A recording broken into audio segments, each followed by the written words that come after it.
34। Hallelujah.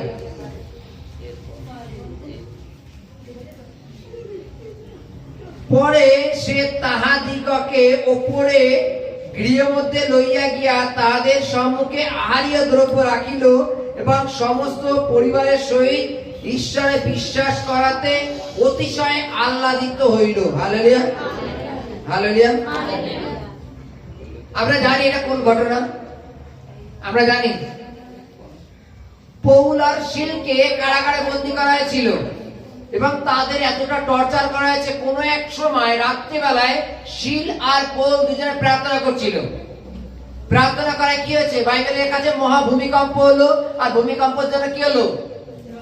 কারাগার খুলে গেল, সব খুলে গেল, ভেঙে চুরে গেল, অন্ধকার হয়ে গেল চারিদিকে। যারা পাহাড়ি রক্ষী ছিল, পাহারাদার ছিল, তারা কি করছিল?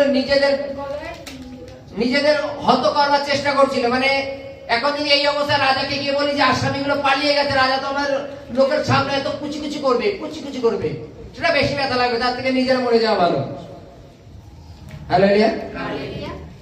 কিন্তু সিল আর পৌল বলছে তোমরা নিজেকে এইভাবে ক্ষতি করো না, আমরা পালাইনি, আমরা এখানে আছি। এবং বাইবেলে লেখা আছে তারা, সেই যারা কারারক্ষী ছিল, তারা সিল আর পৌলকে নিয়ে গিয়ে তারা আদিত্য করলো। বাইবেলে লেখা আছে তাদের যে বেত্রাঘাত করা হয়েছে, তাদের যে চাবুক মারা হয়েছে, বিভিন্ন সেই ক্ষত জায়গাগুলো বাইবেলের কাছে, তারা সেই ক্ষতগুলো গরম জল দিয়ে মুছে দিল, ছ্যাঁক দিল, দিয়ে বাইবেলে লেখা আছে তার বাড়িতে নিয়ে যায় এবং তার পরিবারের সাথে যখন এই সমস্ত বিষয়ে আলোচনা হয়, তার পরিবার একত্রিত হয়ে বাপ্তিস্ম নেয়। নেওয়ার পরে বাইবেলে লেখা আছে সিল আর পৌলকে ওপরের গৃহে নিয়ে গিয়ে সেখানে তাদের উপরে আদিত্য করে। হালেলুয়া। আদিত্য কথার অর্থ আমরা কি বুঝি? হালেলুয়া।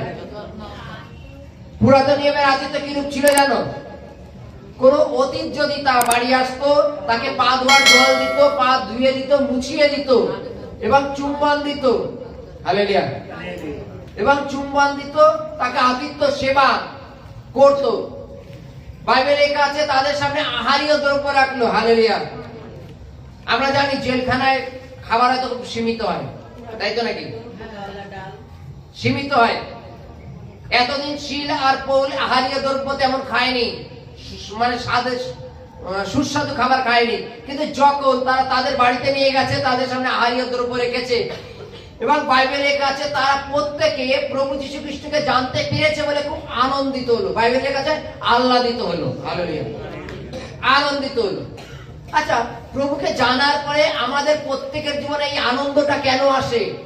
আমরা আহ্লাদিত কেন হই? তার কারণ আমরা খুঁজে পেয়েছি? তার আমরা কেউ খুঁজে পেয়েছি? আমাদের জীবনে যেটা আগে ছিল না, সেটা এখন নতুন করে পরিবর্তন হওয়া শুরু হয়েছে। এটাকে, এর জন্য আমরা খুশি। হালেলুয়া। এর জন্য আমরা খুশি। আজকে কোন একটা সিস্টেম, যেমন উদাহরণস্বরূপ মনে করো আমার কাছে একটা মাইক্রোফোন আছে, এই মাইক্রোফোনের তার নেই, এইটার তার আছে। তুমি সেই বৈজ্ঞানিককে কি ধন্যবাদ দেবে না যে এমন সিস্টেম করেছে, এতে তার নেই, এতে তার আছে, তবু এটা কথা হচ্ছে? কি বলছে বৈজ্ঞানিকের কথা ফেরেন যে বিনা তারে চলছে? আজকে ঈশ্বর সাথেও যিনি আমাদের রচনা করেছেন, ভেবে দেখো তিনি আমাদের কিভাবে রচনা করেছেন। এই বিষয়কে একবার ভাবো, এই বিষয়টি একবার ভাবো। তিনি আমাদের রচনা করেছেন। আমরা পুরাতন নিয়মে দেখেছি ঈশ্বর মাটি দিয়ে আদমকে তৈরি করলেন, করেছিলেন তো? মাটি দিয়ে কি করেছিল? একটা পুতুল বানিয়েছিল, তার নাকে শ্বাসবায়ু ভরে দিয়ে তাকে জীবিত করে দিয়েছিল, জানি তো নাকি? কিন্তু এই শ্বাসবায়ুর মধ্যেও যে এত রকম সিস্টেম আছে আমরা কে জানি? হালেলুয়া। এই শ্বাসবায়ুর মধ্যেও যে ঈশ্বর যে ভেতরে এত কিছু সৃষ্টি করেছে আমরা জানি না। কিডনি আছে, লিভার আছে, পাকস্থলী আছে, সমস্ত কিছু আছে এর ভেতরে। ঈশ্বর কি ভেতরগুলো সৃষ্টি করেছে ওইভাবে? কিন্তু করেছেন, কিন্তু করেছেন তিনি। আমরা ছোটবেলায় দেখি বাচ্চারা, ছোটবেলায় দেখো ওদের সহজে ঠান্ডা লাগে না। সব থেকে ছোট বাচ্চা যাদের মনে করো 1 মাস 2 মাস 3 মাস বয়স, তারা কাঁদলে দেখো চোখেতে জল বের হয় না, কাঁদে কিন্তু জল বের হয় না। কেন? কিছু সিস্টেম রেখেছে। বাচ্চা কাচ্চারা শীতকালে দেখবা ওই পা দিয়ে লেপ বালিশ ফেলে দেয়, যত শীতকাল হোক লেপ টেপ ফেলে দেয়, তবু শীত লাগে না তাদের। কেন? কেন? ঈশ্বর ঠিক সেভাবেই তৈরি করেছেন। ঈশ্বর আমাদের প্রত্যেককে অদ্ভুত ভাবে রচনা করেছেন। এবং যখন আমরা ঈশ্বরকে জানতাম না তখন একরকম ছিলাম, কিন্তু যখন আমরা এখন ঈশ্বরকে জেনেছি যে ঈশ্বর আমাদের উদ্ধারের জন্য এত কিছু ভেবে রেখে দিয়েছেন। আমরা জানো কালভেরি ক্রুশে যিশু খ্রিস্ট গেছেন আমাদের উদ্ধারের জন্য, গেছেন তো? আমাদের উদ্ধারের কথা ভেবেছেন বলে তিনি কালভেরি ক্রুশে গেছেন।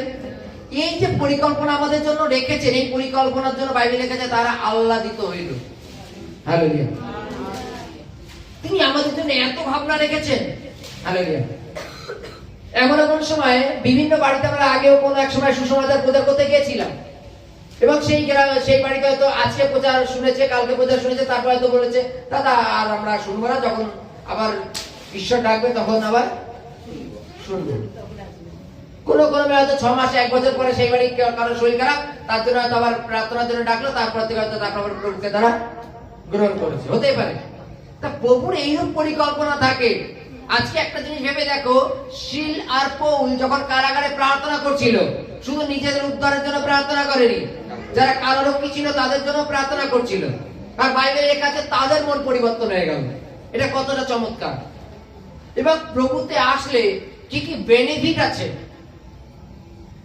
আমরা জানি তো সকলে নাকি, যে সৎ পথে 1 টাকা ইনকাম করা লাভ, অসৎ পথে 10 টাকা ইনকাম করা সঠিক নয়, তাই তো?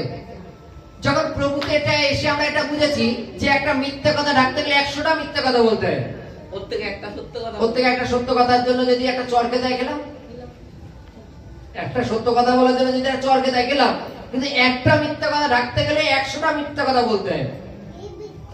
সৎ পথের 1 টাকা ইনকাম করা ভালো, তাই তো নাকি? একটা চরকা ভালো একটা সত্যি কথার জন্য, কিন্তু 100টা মিথ্যা কথা বলা ভালো না। এখানে কি বলছে? তারা আহ্লাদিত হলো এই কারণে যে প্রভুর মধ্যে এত কিছু আছে তারা জানতো না। তার পরিবারের লোককে শিল আর পৌল তার বাড়িতে এসে যিশু খ্রিস্ট সম্বন্ধে বলেছে, উদ্ধারকর্তা সম্বন্ধে বলেছে। আমরা জানি প্রত্যেককে ঈশ্বর আমাদের যতজনকে চুজ করেছেন প্রত্যেককে একটা পাপী জীবন থেকে চুজ করে নিয়ে চলে এসেছেন, কারণ বাইবেলে কাছে সকলেই পাপী, তাই তো নাকি? এবং শিল পৌল যখন এই সমস্ত ঘটনা তাদের বলছিল, তাদের পরিবারের লোক সেগুলো শোনার পরে তারা বাপ্তাইজিত হলো, এক কথায় হৃদয় মন থেকে প্রভুকে গ্রহণ করলো। হালেলুয়া। এবং তারপরে কি বলছে? গ্রহণ করার পরে এবং তারা যখন তাদের আহারীয় দ্রব্য দিল এবং তারা যখন আনন্দের সহিত আহার করছে এবং সকলে সেই বিষয়ের উপরে আহ্লাদিত হলো। হালেলুয়া। কাউকে কোনো বিষয়ে ক্ষত করার পরে নিজের ভুল বুঝতে পেরে তাকে সেবা করা কতটা আনন্দ জানো? দেখেছো সে আনন্দ? কাউকে তুমি মনে করো কোনো কারণবশত কাউকে কোনো কারণে অপমান করেছো, তুমি অপমান করে কোনো কারণবশত বাড়ি থেকে তাড়িয়ে দিয়েছো, এবং কোনো একদিন তাকে যখন করে নেমন্তন্ন করেছে এবং সে সমস্ত কিছু ভুলে গিয়ে তোমার বাড়ি নেমন্তন্ন খেতে এসছে, এবং তোমার সামনে যখন খেতে বসছে তুমি ভেবে দেখো তো তোমার মধ্যে কতটা আনন্দিত হবে, তাই তো নাকি? কতটা আনন্দিত হবে? কোন বিষয়? যে আমরা তাকে কত খারাপ কাজ করেছি, অথচ তাকে বলেছি সে আমাদের বাড়ি এসে উপস্থিত হয়েছে। আর যে উপস্থিত হয়েছে সে কে? সে হচ্ছে প্রভুর সন্তান। হালেলুয়া।